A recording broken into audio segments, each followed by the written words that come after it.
프린시플 원리라는 것인데요. 또는 뭐 동의라고도 그렇게 해도 좋습니다. 동의. 그러니까 확실치 않은 것을 내가 믿는다고 할 때 사용하는 단어가 신념이라는 단어입니다. 예를 들어 가지고 미세먼지가 내일은 많을 거야. 내일은 비가 올 거야. 이거 확실한 건 아닌데 그렇게 믿는 거예요. 신념과 신앙은 다릅니다. 그래서 터툴리아누스가 우리가 배운 대로 아테네와 예루살렘이 무슨 상황이 있느냐. 그러니까 아테네는 세상의 철학, 가치관, 문화, 세상의 틀을 이야기해요. 예루살렘은 성경의 틀을 가지고 보는 것을 이야기합니다. 이게 다르다는 거예요. 그런데 이것을 접목시키려 했던 것이 우리가 이미 배운 스콜라주의입니다. 그래서 신념은 세상의 틀, 세상의 문화, 이것을 가지고 성경을 바라보겠다는 겁니다. 근데 신앙이 아니에요, 신념은. 근데 신앙으로 여기고 있습니다. 그래서 교회 다니는 사람들 대부분이 사실은 신앙을 가지지 않은 사람들이 너무나 많아요. 신념을 가졌는데 그걸 신앙이라고 착각하는 경우가 많이 있습니다. 더군다나 자신의 영적인 상태에 대해서, 영의 기능에 대해서 살펴본 적이 없어요. 질문을 던져본 적도 없습니다. 그런 사람은 더더욱 신앙이 아니라 신념을 가질 확률이 많습니다. 이것을 프린시플 원리라고 하는데요. 또는 이데올로기라고 불립니다. 이 신념은. 신념은 자리 잡는 것이 마인드에 있습니다. 이성에 자리 잡습니다. 그래서 신념은 신앙과 달라요. 순종, 행동이 없어요. 신앙은 삶이기 때문에 의지에 자리 잡습니다. 심정에 자리 잡아요. 근데 신념은 마인드에 자리 잡기 때문에 순종의 의의가 없습니다. 순종의 전가를 받은 것이 아닙니다. 십자가를 안 져요. 그래서 적당히 해요. 그래서 이념적입니다. 그래서 행동이 없습니다. 믿는 것과 믿은 그대로 사는 것이 달라요. 믿는 것이 따로, 사는 것은 따로요. 성경이 그러하지만 나는 그렇게 안 살아요. 그냥 믿을 뿐이에요. 믿는다고 이야기해요. 그것을. 신념은 철학적이고 지성적인 것이라, 마인드에 있는 것이라 생각에만 머물러요. 그게 전부입니다. 그래서 신념은 인간 중심이고 사람 중심이에요. 상황에 따라 그때 바뀌는 것이 신념이에요. 그래서 유동적이에요. 상황적이고 사람 중심적이에요. 사람을 따라가요. 사람은 어떤 감각, 감정을 통해서 관념을 만들어내요. 그래서 자기도 모르게 이런 상이 세워져요. 알지 못하는 사이에 이 상이 세워진 상태에서 이것이 옳다라고 그것을 따라가요. 그래서 추구하게 돼요. 그것을 통해서 좋은 감정을 갖습니다. 이게 좋은 것이구나. 이게 신념입니다. 자기도 알지 못하는 사이에 이것이 좋은 감정을 가지고 좋은 이미지를 가지고 점점 그러면서 신념을 만들어내요. 쇼펜하우어의 철학 가운데 어떤 것이 있냐면, 쇼펜하우어의 철학은 의지를 강조합니다. 그러면 의지를 강조하기 위해서 실천을 강조합니다. 실천을 강조하기 위해서 어떻게 하느냐? 그래서 인간의 동정심을 유발시키는 것을 합니다. 그래서 의지를 부추길 수 있다고 생각해요. 그래서 동정심을 자극시키는 거죠. 감정을 자극시키는 거예요. 이게 쇼펜하우어의 철학이에요. 예를 들어가지고 부모로서 자녀에게 다 미안한 감정이 있어요. 그러니까 당신이 부모로서 제대로 하고 있으니까 딱 툭 던지는 거예요. 그래서 부모로서 제대로 못하고 있으니까 그러면 어떻게 부모로서 자녀에게 잘할 것인가? 그래, 아버지 학교 다녀봐라, 어머니 학교 다녀봐라, 이런 식으로 나오는 거예요. 그래서 프로그램화 시키는 거예요. 이게 다 철학이에요. 그래서 성경적 신앙에는 어떤 하나님이 계십니다.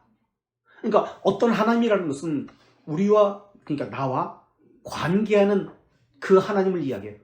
하나님이 어떠하심이 계시다는 거예요. 하나님의 존재는 물론이고 어떠하심이 계십니다. 삶에서 관계되는 하나님이 계시는 거예요.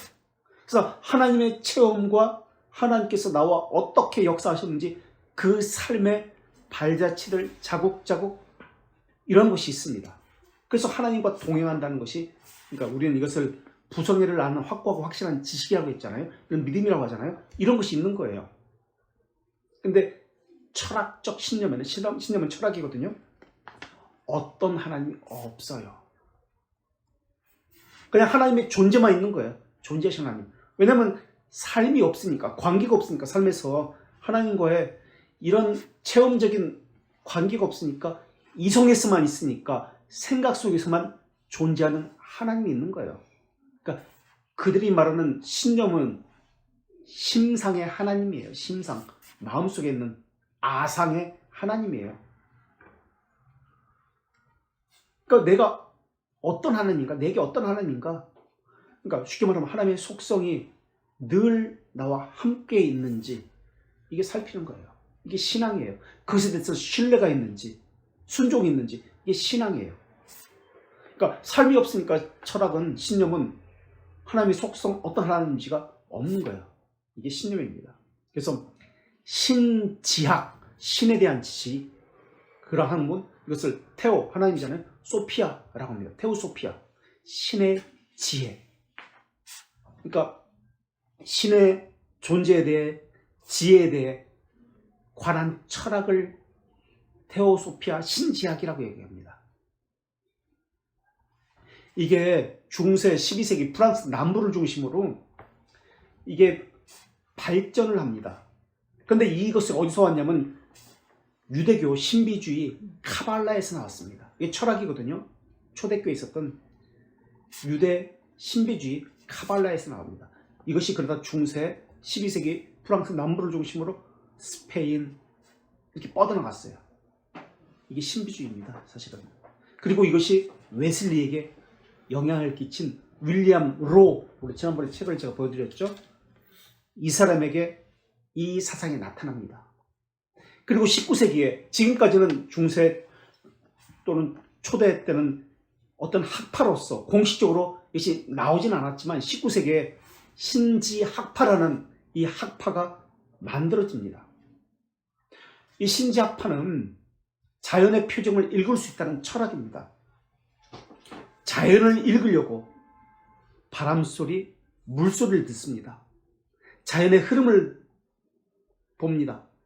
그리고 그것을 가지고 하나님의 존재를 알아내려고, 찾아내려고 기도하는 것. 이거 관상기도예요.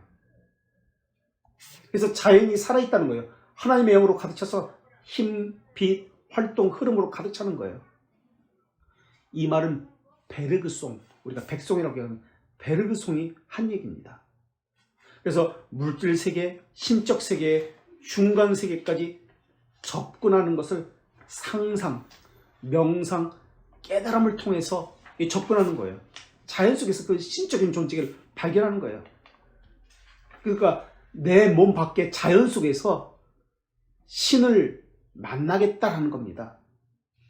그 도구가 명상, 상상, 깨달음, 관상과 같은 것.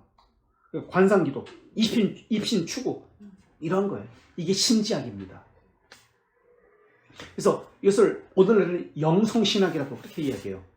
헨리 나우원, 또 헨리 나우원의 스승인 토마스 모튼, 이런 사람들. 신사상이라는 것도 있어요.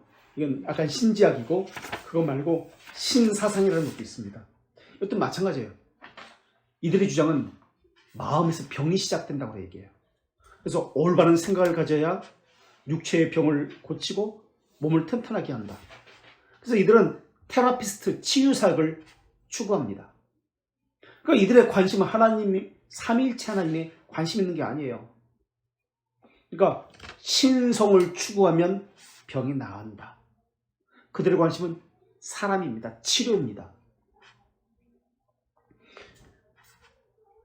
그리고 레싱이라는 철학자가 보는 기독교는, 이거는 미적인 것, 취미생활과 같은 것에 불과합니다.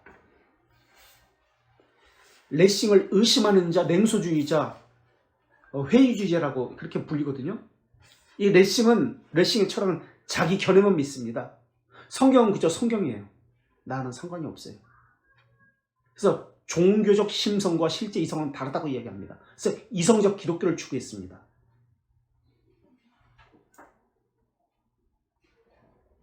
그러면서 동시에 자기만 생각하지 말라. 보편성을 생각하라. 함께 더불어 가는 것이 종교다. 그러니까 함께 더불어 다른 종교와 함께 가는 것이다. 세속문화가 이런 것으로 가득 차 있습니다. 이것이 교회에 들어와서 신앙이라는 이름으로 우리를 속이고 있습니다. 그래서 신념의 특징은 몇 가지로 이야기할 수 있는데, 첫째, 자기가 직접 또는 간접적으로 얻어서 경험한 지식을 통해서 갖게 된 원리를 이야기합니다. 어떤 법칙을 이야기해요. 그래서 원리를 가지고 그것에 대입하는 거예요. 자기 행복, 자기 유익을 추구합니다. 그래서 사람이 많이 선호하는 것을 보니까 이것은 옳은 것이다.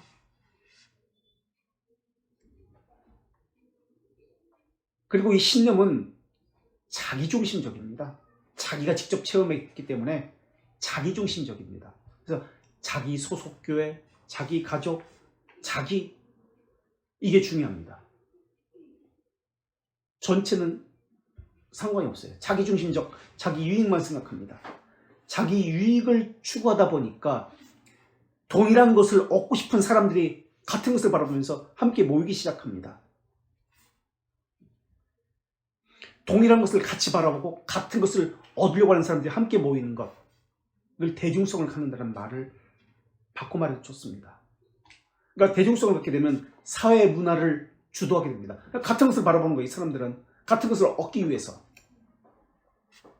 그래서 대다수가 원하는 대로 교회가 바뀌어 가야 한다고 이야기합니다. 이게 신념입니다. 그래서 그들은 유용성, 편리성을 가지고 이야기합니다. 그래서 교회도 바뀌어야 된다. 그러니까 쉽게 말하면 자기 행복을 위해서 이기성을 가지고 교회를 바라보는 거예요. 이때 우리는 없습니다. 지상에서 행복을 누리는 자기만 있습니다. 자기 필요에 따라서 교회가 바뀌어야 된다. 그래서 자기 필요를 동의하는 사람을 모두가 다 가깝게 자기 필요를 이야기하니까 그 공동의 목적을 가지고 이야기하는 사람들이 모여서 그렇게 교회도 바뀌어야 된다고 이야기합니다. 이게 오늘날 교회 모습이에요. 그러니까 직분도 필요하니까 필요에 따라서 새로 생기고, 직분도 주고 필요에 따라서 또 어떤 것을 공동의 목적을 같이 행해야 되니까 어떤 프로그램을 만들어가지고 고안물을 만들어가지고 공동의 목적을 함께 행하고, 그것을 위해서 통계를 제시하고, 통계를 제시한다는 것 자체가 대중성이 있다는 것입니다. 이게 세상 문화예요. 다수가 원하는 것. 이게 철학입니다. 최대 다수의 행복. 다시 말하면 공리주의 철학입니다. 신념이 인간의 삶을 주장하게 될 때, 또는 교회를 다스리게 될 때 나타나는 현상들은 인간의 욕구, 욕망. 이게 첫 번째 나타납니다. 인간의 욕구, 욕망. 이걸 중심으로 돌아가게 됐어요. 자기가 우선이니까. 그 다음에 두 번째, 객관적인 자료를 가지고 이야기해야 되니까 대중성이라는 통계 자료를 제시합니다. 통계 제시합니다. 모두가 이것을 원한다. 통계. 그리고 세 번째, 고안물 프로그램이 나오게 되어 있습니다. 자기중심적인 욕망, 통계, 대중성을 이야기하니까 세 번째, 고안물 프로그램.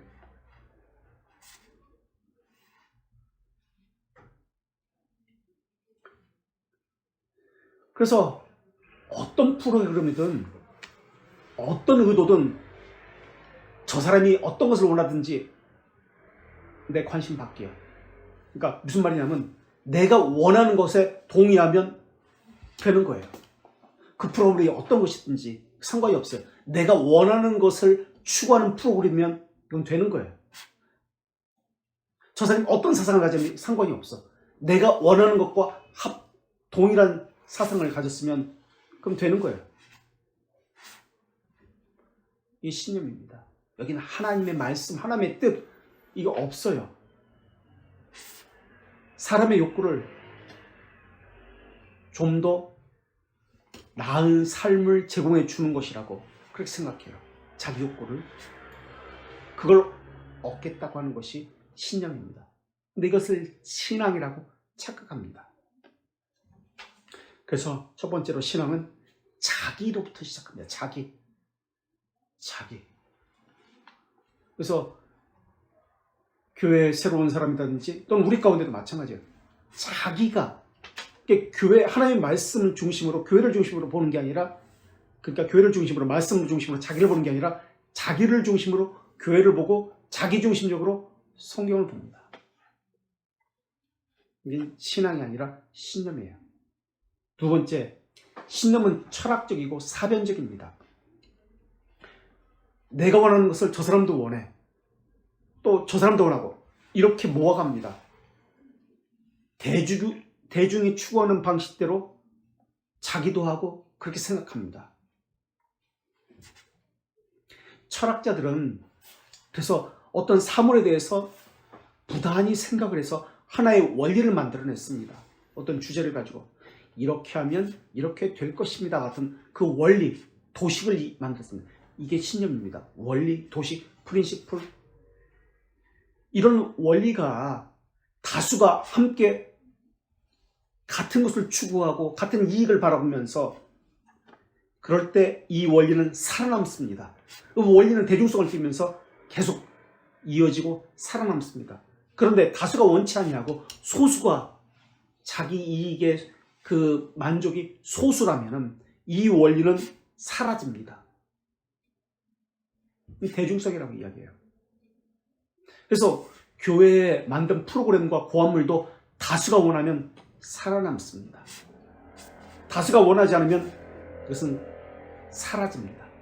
그래서 그 프로그램에 대해서 공유함이 생기고 추종자가 생깁니다. 대중성은 사람의 구미에 맞습니다. 다시 말하면 정확히는 내 욕구, 내 이기심에 맞습니다가 대중성이에요. 그래서 이런 원리는 살아남습니다. 대중이 원하면. 그러나 소수가 원하면 이 원리는 사라집니다. 그래서 연예인들 바라보는 청소년들의 모습을 통해서 이런 것을 볼 수 있는데요. 포이에르 바라는 철학자가, 그 신학자, 철학자, 이제 우리가 근현대 교회에서 다 배울 거예요. 그 철학자는, 신학자인지 철학자인지 하여튼 이렇게 얘기해요. 오늘 설교 너무 좋았어요. 오늘 설교를 통해서 내 삶을 돌아보았어요. 이게 끝이에요. 포이에르 바라의 철학입니다. 그게 철학이에요. 말씀이 내 의지에는 침범하지 말라. 내 삶에는 침범하지 말라. 그게 철학입니다. 그냥 좋은 말씀 들었습니다. 끝. 내 삶에는 당신은 침범하지 마십시오. 아무리 목사나 교회라고 해도 내 삶에는 침범하지 마십시오. 나는 내가 알아서 하겠습니다. 그냥 좋은 말씀 당신은 하십시오. 이게 포이에르 바의 철학입니다. 의지는 전혀 안 바뀝니다. 생각만 해요. 말씀이 육신이 되어 라는 육신으로 되어는 삶을 살지 않습니다. 그 목사와 3년, 5년, 10년 같이 신앙생활했어요. 그 교회에서. 설교를 들었는데 안 바뀝니다. 왜?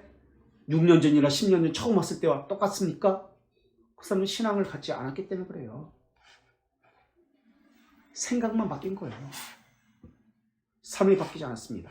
자기 부인이 전혀 없습니다. 왜냐?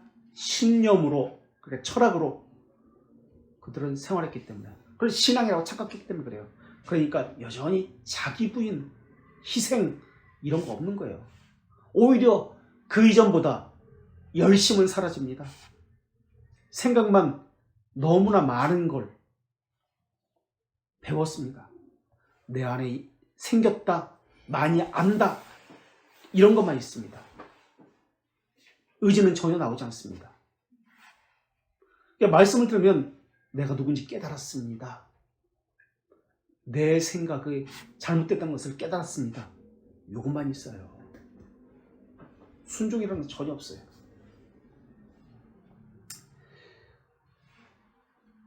이게 포이에르바의 철학입니다. 19세기 포이에르바의 철학. 이것을 토대로 만든 책이 기독교의 본질이라는 책입니다. 그러니까 신앙생활은 이거예요. 자기 문제점을 깨닫는 것, 자기를 돌아보는 것, 이게 전부입니다. 순종종 삶, 자기 부인, 자기 십자가를 지는 삶 전혀 없어요. 내가 깨달았다는 것으로 만족합니다. 자족해요. 왜냐하면 철학적 신념을 하기 때문에. 그래서 이런 사람들은 10년 아니까 30년, 50년은 교회 다니고 그랬다 할지라도, 직분을 가진다 할지라도 신앙을 단 한 번도 가져본 적이 없는 사람이에요. 그런데도 기독교인이라고 이야기합니다. 자기들은. 세 번째로, 신념은 이기적입니다.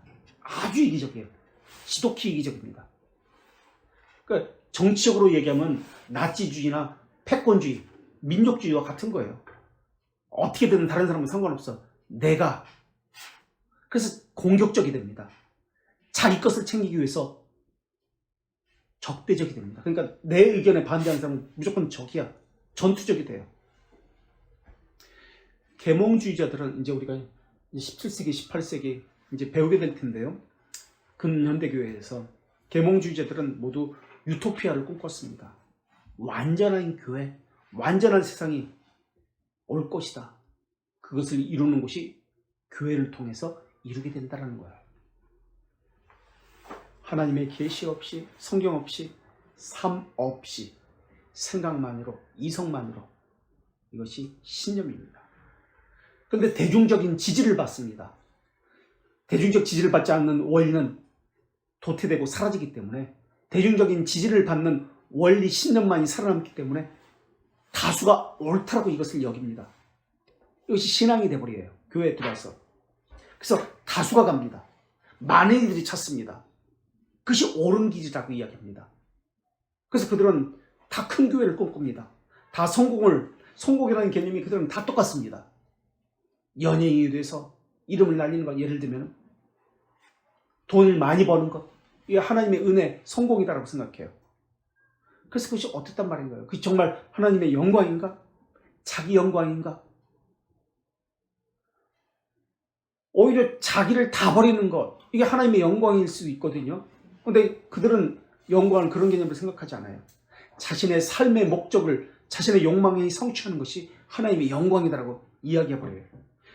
하나님의 말씀과는 전혀 상관이 없어요. 신념입니다. 아르미니우스주의는 사람에게 초점을 맞춥니다. 그러나 칼빈주의자는 사람에게 초점 맞추지 않습니다. 하나님의 뜻이 무엇인지, 어떤 상황이 내게 안 좋게 일어난다 할지라도 섭리에 관심이 있습니다. 그래서 하나님의 뜻이 무엇인지를 찾기 때문에 쉽게 변하지 않습니다. 하나님의 뜻을 찾고 기다리고 참고 인내하고 하나님의 뜻을 찾고자 기다립니다. 단순히 이렇게 했다 저렇게 하지 않습니다. 왜 이렇게 하나님 오랫동안 섬겼는데, 신앙생활 이렇게 열심히 했다라고 생각했는데 왜 이런 일이 생기지? 이게 신념입니다. 섭리를 받아들인다면, 그러니까 하나님을 믿는다면 어떤 상황에서도 기다리고 참고 자족하고 견디는 법을 배우면서 묵묵히 같은 자리를 걸어갑니다. 이게 신앙입니다. 왜냐하면 알 수 없기 때문에, 그 깊으신 오묘하신 하나님의 뜻이 무엇인지, 이게 오늘 배운 만군의 여호와라는 이 호칭입니다. 이게 섭리주라는 개념이에요. 그런데 신념은 그렇지 않습니다. 자기중심적이라고 했죠. 내가 불편한 거 싫은 거예요. 내가 손해보는 거 견딜 수가 없어요. 자기중심적이고 자기 이기적이에요. 자기 것만 이야기합니다. 자기가 손해보는 것, 자기가 불이익을 얻는 것, 다른 사람에게 내 이름의 명예가 훼손되는 것, 다른 사람이 더 얻어가는 것 견딜 수 없습니다. 그러니까 자기 이익에 역행하면 나쁜 것입니다. 그래서 수단과 방법을 가리지 아니하고 자기를 기쁘게 하는 것, 유익을 가져다 주는 것을 은혜요, 행복이라고 이야기합니다. 이게 신념입니다. 그리고 기독교가 세상을 다스려야 한다고 생각합니다. 그래서 세상 곳곳에 들어가서 기독교인이 그것을 다스려야 한다. 이기주의가 잘못되면 패권주의로 나타난다 그랬죠. 민족주의로 나타난다 그랬죠. 나치즘으로 나타난다 그랬죠.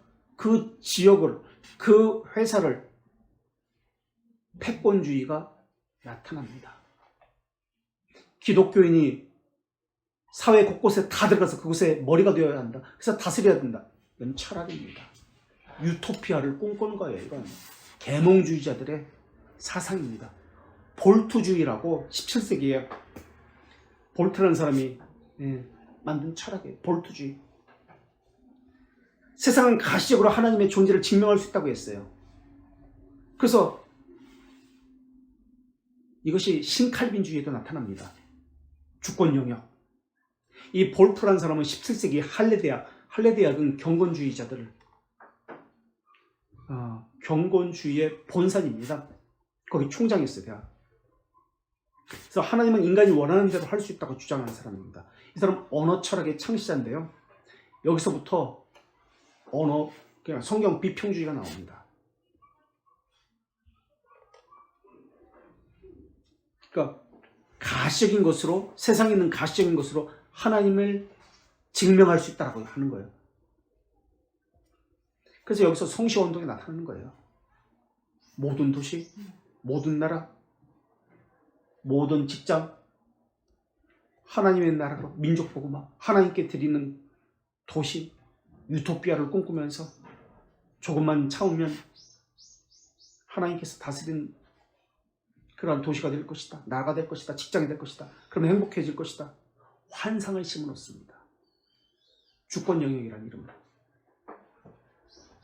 그럼 우리는 구별이라는 개념, 거룩은 구별이라는 개념이잖아요. 교회는 세상과 같아지는 것이 아니라 세상과 다르게 구별되어집니다. 신념은 그렇지 않습니다. 네 번째 신념은 가변적, 상대적, 상황적입니다. 진리는 늘 한결같습니다. 변하지 않습니다. 그러나 신념은 상황에 따라, 사람에 따라 늘 달라집니다.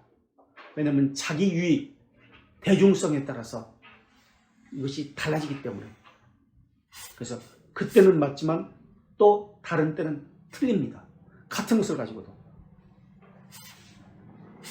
영업사원이 물건을 잘 팔려면 사람들을 잘 설득을 시켜야 돼요. 특히 좋은 말을 해야 합니다. 그것이 사실인지 진실인지는 관심이 없어요.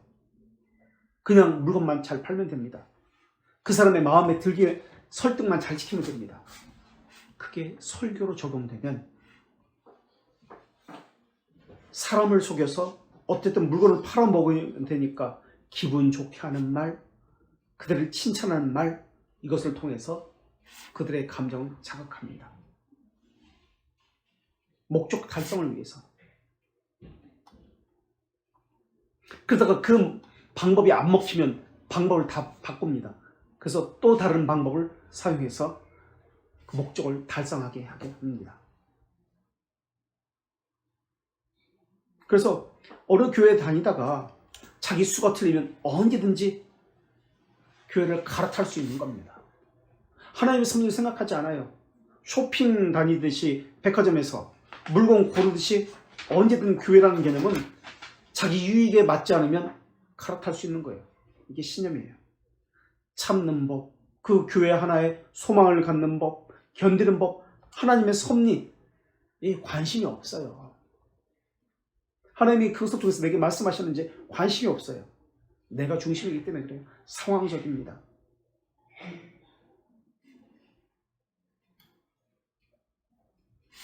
그러면서 사회가 변했으니 교회도 변해야 된다는 말을 합니다.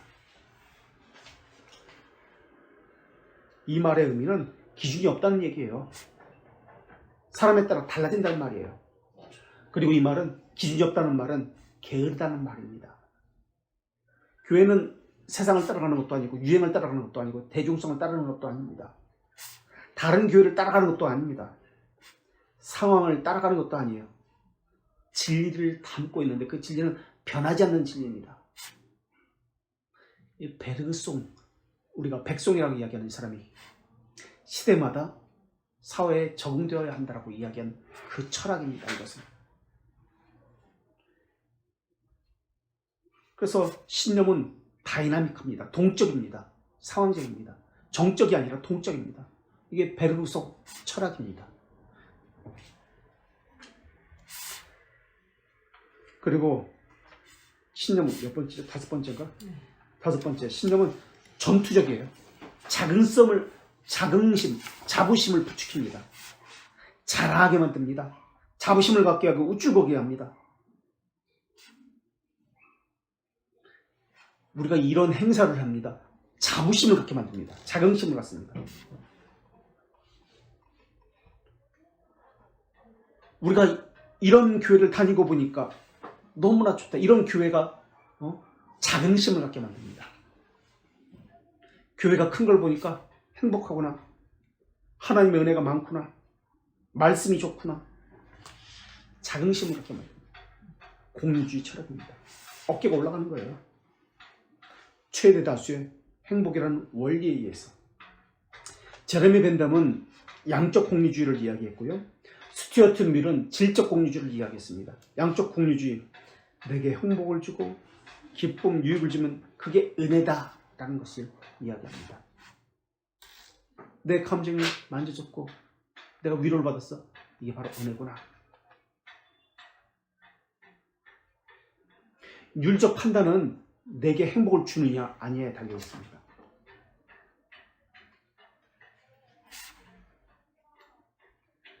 그리고 스튜어트 밀의 사상은 행위 공유주의입니다. 도덕을 강조합니다. 아무리 행복하고 내게 유익을 주더라도 도덕적이어야 한다라고 이야기합니다. 이거는 고대 철학 에피쿠로스 학파와 비슷한 철학인데요. 양적 공유주의는 결과만 좋으면 다 좋다. 최도 행복이 옳은 것이다, 선한 것이다. 이게 양적 공유주고요. 질적 공유주는 도덕성을 이야기합니다.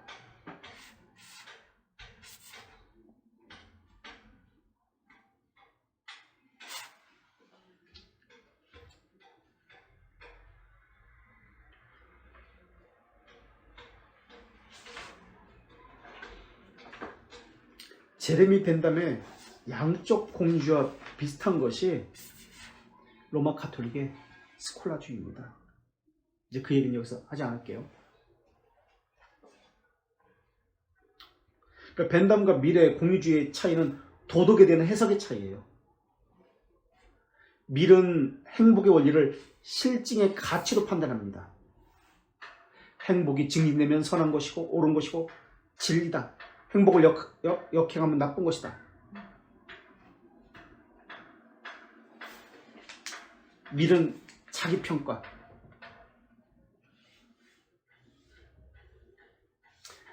그러니까 실증의 원리가 사회적으로 적용될 때 공의의 증진에 일치된다고 믿었습니다. 그럼 하나님은 어떤 하나님인가요? 내 소원을 들어준 하나님. 내 유익을 위해서 존재하는 하나님.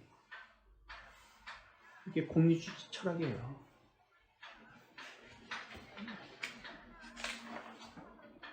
행복은 촉진하고 불행은 막아야 한다. 제레미 벤담이 이 공유주의 철학인데요. 이 사람은 경제학자였습니다. 그래서 자기 신념, 자기 철학을 지키는 사람은 전투적입니다. 이것에 반대하는 사람은, 자기 행복을 반대하는 사람을 공격적으로 통제하고 처벌합니다. 공권력을 동원해서도 처벌합니다. 다른 사람보다 내가 뒤처졌다고 생각하면 수단과 방법을 가리지 않고 결과만 좋으면 됩니까? 그들을 무너뜨립니다. 그러나 기독교는 결과만 선하면 안 됩니다. 목적도 동기도 과정도 선해야 합니다. 우리 교회에서 주일날 선교 바자회를 하는데 우리 선교를 위해서 바자회 한다고 그렇게 이야기해요. 그래서 다 하나님의 은혜라고 이야기해요. 이게 공유주의입니다. 그래서 18세기 민족주의, 제국주의, 나치즘은 다른 나라를 침범하는데 양심의 가치가 받지 않았어요. 신앙이란 이름으로 그렇게 합니다. 이게 신념의 철학입니다. 신념은 양보와 자기 희생 이거 없어요. 자기 색깔을 확실히 드러냅니다. 민족주의적 성향을 드러냅니다. 그래서 이 똘똘 뭉칩니다.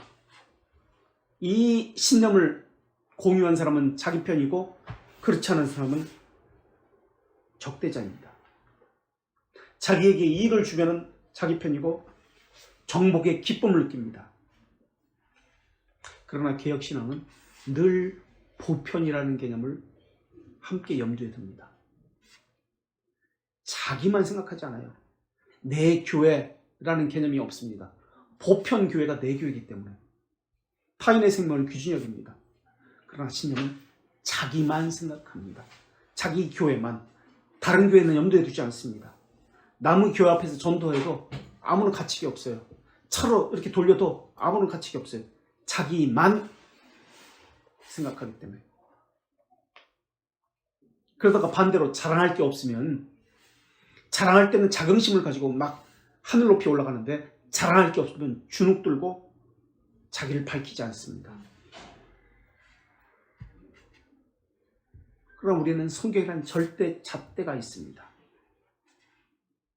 상황이 이래서란 말 하지 않습니다. 절대 잣대를 가지면 모이기를 힘쓰라, 안식을 거룩히 지켜라. 그럼 지킵니다. 상황이 이래서는 말 하지 않습니다. 하나님의 말씀이 그러하다 그러면 이게 지킵니다. 이게 신앙인데 사람 중심, 상황 중심이다 보니까 신념은 하나님 말씀이 절대가 아닙니다. 하나님 말씀이 제일주의, 그러니까 성경 제일주의, 스크립투라입니다. 프리마 스크립투라. 그러니까 오직 성경이라는 개념이 아니에요. 솔라 스크립투라가 아니에요. 성경 말씀도 함께 참고합니다 라는 개념이에요. 신념이. 첫 번째로 고려하는 것이 성경입니다 라는 뜻이에요. 그러니까 다른 것도 고려하는 거예요. 상황, 전통, 자기 지식, 체험 등등. 성경은 인정해요. 그런데 다른 것도 덧붙입니다.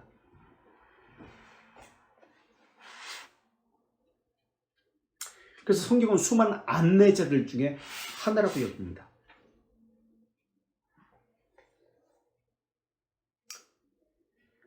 그런데 이 공리주의 철학이 한 사람에게 다 담깁니다. 나중에 그 사람이 하르낙이라는 사람입니다. 그 사람이 기독교 교리서를 씁니다. 그리고 기독교 본질이라는 책을 쓰게 되는데 자유주의 신학의 핵심입니다. 역사적 예수 연구를 합니다. 유니테리안의 신학은 이게 다니엘신론이잖아요. 317 믿잖아요. 신앙의 기준이, 이 사람들의 신앙은 배타적 주장을 진리라고 수용하지 않는 거예요. 그래서 교리가 없어요. 사회의 정의, 공동체를 위한 일에 적극적으로 협력하는 것. 세상이 요구하면 교회도 바뀌어야 한다. 그렇게 말합니다. 그래서 여자 목회자를 최초로 수용한 것이 1904년에 유니테리안 교회입니다. 신학이 없어요. 그들의 신학은 유일하게 사회가 원하니까, 사람들이 원하니까 그게 신학이에요. 소치니우스부터 시작됩니다. 소치니우스. 그러니까 그들은 성경을 좋은 말씀, 좋은 책이라고 이야기합니다. 이성으로 판단합니다. 대중성을 가지고 이야기합니다. 가변적입니다. 그래서 신념은 누구든지 다가가게 합니다. 쉽게 와닿는 것이니까. 자기를 만족시키니까. 좋은 말씀, 편안한 시설, 그 안에 들어가 있으면 좋은 말씀을 들었다. 그러니까 기차를 타면은 목적지까지 데려다 주잖아요. 그렇게 생각하는 거예요. 그래서 자기 부인, 자기 십자가는 없는 거예요. 거기까지 인도해 주는 것은 내 책임이 아니야. 그 교회, 그 목사의 책임이에요. 그게 신념입니다. 그 교회만 다니면 돼요. 외롭고 힘들고 좁은 길을 가는지 살피잖아요. 모두가 가니까 좋은 길이다, 옳은 길이다, 천국 가는 길이다. 이게 신념입니다. 그러니까 환경이 바뀌잖아요. 자기가 가는 좋은 길로 들여다주는 그 인도자 사람이 바뀌잖아요. 그럼 혼란스러워하고 분노하는 거예요. 그래서 목사가 바뀌는데 왜 혼란스러워요?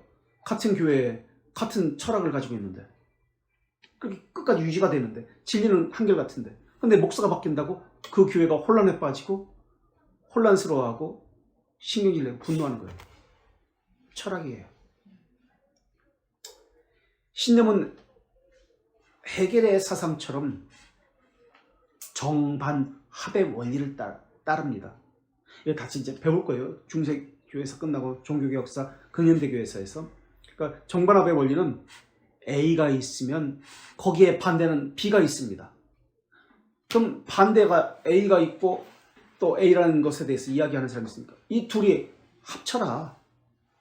왜 서로가 서로 조금씩 양보해서 합쳐라. 그래서 C를 만들어내는 거. 이게 헤겔의 사상입니다. 그래서 우리 초대교회에서 야 너희들 삼위일체하고 아리우스 다른 본질하고 동일 본질하고 왜 그렇게 싸우느냐. 조금씩 양보해서 합쳐라. 그래서 유사본질이라고 이야기해라. 배웠잖아요. 이게 헤겔 철학이에요. 정반합. 그게 진리다라고 얘기해요. 그래서 신념은 주인입니다. 그래서 개혁주의란 말은 잘못된 것이라고 얘기했죠. 심리학으로 성경을 본다. 틀린 겁니다. 상담으로 과학의 관점에서 성경을 본다. 다 이거 주의입니다. 이즘입니다. 어떤 사람은 세계 역사의 관점으로 성경을 본다. 이즘입니다. 철학입니다. 주의는 사상으로 진리를 본다는 거예요. 복음주의적 개혁신학. 사용할 수 있는 말일까요? 없을까요? 복음주의적 개혁신학. 없어요. 없습니다. 복음주의에서 개혁신학을 보겠다는 거예요. 복음주의적 평가를 하는 뜻이에요. 이거. 없습니다. 주의를 가지고 성경을 보는 것, 이게 신념입니다. 개혁신앙에서 철학을 보고 상담을 보는 것은 할 수 있어요. 성경을 가지고 이렇게 하면. 근데 반대로 심리학을 가지고 성경을 보고 복음주의에서 성경을 보고 개혁신학을 보고 이건 불가능합니다. 이게 아리스토텔레스의 철학을 가지고 성경을 보는 스콜라주의입니다. 이제 장로의 직무가 뭐냐면 영적인 기준을 세우고 살피고 신방하면서 이렇게 하는 거잖아요. 근데 오늘은 교회에서 뭐라고 하면 목사가 해야지 그걸 어떻게 장로가 해라고 합니다. 신방은 영적인 것을 살피고 목사가 해야지. 요즘 누가 그런 거예요? 목사가 하는 거지. 목사의 직무가 아니에요. 요즘 시대에 왜 장로가 하느냐? 상황화를 이야기합니다. 상황화, 시대화를 이야기합니다. 시대가 그렇게 안 한다. 상황화, 이게 철학입니다. 이게 신념이에요. 이데올로기입니다. 이데올로기. 그래서 신앙이라는 말은 성경을 가지고 신학을 가지고 삶으로 나타나는 것을 신앙이라고 합니다. 그런데 철학을 가지고 성경을 바라보는 사람은 삶이 없습니다. 이념만 있습니다. 그래서 안 변하게 되어 있어요. 생각 속에만 있어요. 그런데 이것을 신앙이라고 착각하면서 살고 있습니다. 지금까지 신앙생활을 한 게 아니에요. 한 번도 한 게 없어요. 중생은 뭐라고 그랬죠? 뭐의 변화? 의지의 변화입니다. 새로운 피조물로 바뀌는 거예요. 죄에서 돌이켜 하나님을 향하는 거예요. 의지의 변화예요. 삶의 변화예요. 생각의 변화가 아니에요. 그런데 그것을 신념을 철학을 하는 사람은 생각의 변화라고 이야기합니다. 생각을 바꿔라. 이게 철학입니다.